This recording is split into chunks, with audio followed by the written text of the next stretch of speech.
সূর্যমণিনগর বিধানসভা কেন্দ্রের অন্তর্গত আনন্দনগর এবং পশ্চিম আনন্দনগর গ্রাম পঞ্চায়েতের শ্রমজীবী মানুষের জন্য আয়োজিত এক বিশেষ অনুষ্ঠানে আজ ৩৮টি মার্কেট স্টল, সেলাই মেশিন, খেলার সামগ্রী সহ নানান প্রয়োজনীয় উপকরণ বিতরণ করা হয়। অনুষ্ঠানে প্রধান অতিথি হিসেবে উপস্থিত থেকে উপকরণগুলি শ্রমিকদের হাতে তুলে দেন বিধায়ক শ্রী রামপ্রসাদ পাল। এদিনের কর্মসূচিতে আরও উপস্থিত ছিলেন ব্লক চেয়ারম্যান শ্রী ভোলন সাহা, জেলা পরিষদের সদস্য, গ্রাম প্রধান সহ অন্যান্য অতিথিবৃন্দ। বক্তৃতায় বিধায়ক রামপ্রসাদ পাল জানান, রাজ্যের শ্রমজীবী মানুষের জীবন মান উন্নয়নে বর্তমান সরকার ধারাবাহিকভাবে কাজ করছে। আত্মকর্মসংস্থানের মাধ্যমে অর্থনৈতিকভাবে স্বনির্ভর করতে সরকার নানা প্রকল্প গ্রহণ করছে।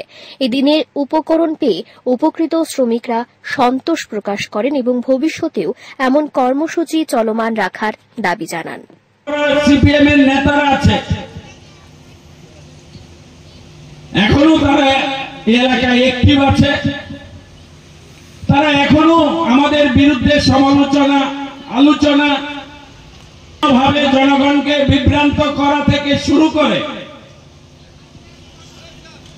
এলাকায় একটা অপরিস্থিতির সৃষ্টি করে যাচ্ছে। আমরা জানি, শুনি, কিন্তু আমরা তাদের মতো নই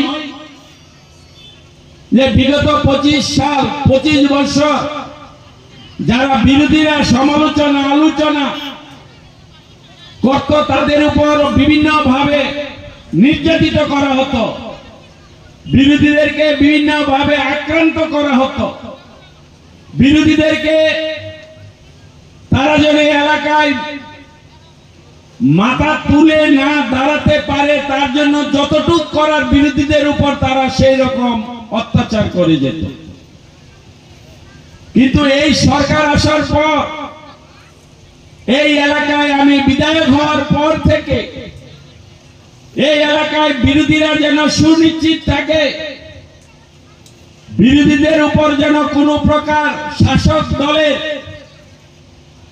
কোনো নির্যাতন, কোনো অত্যাচার, কোনো অনাচার, কোনো অবিচার না হয়।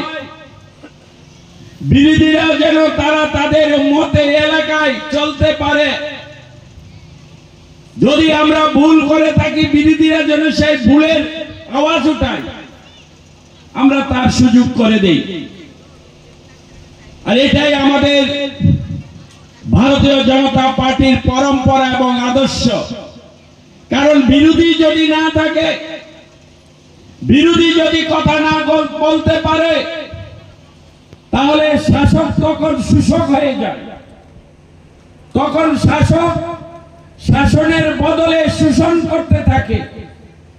সেই জন্য জনগণের স্বার্থে বিরোধীর প্রয়োজন, সেটাকে আমরা নত স্বীকার করে আমরা স্বীকার করে থাকি।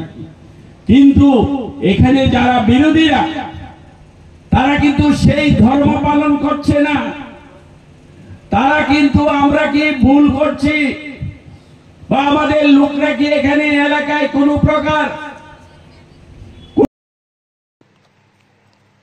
ব্যুরো রিপোর্ট, অবিরাম 24x7।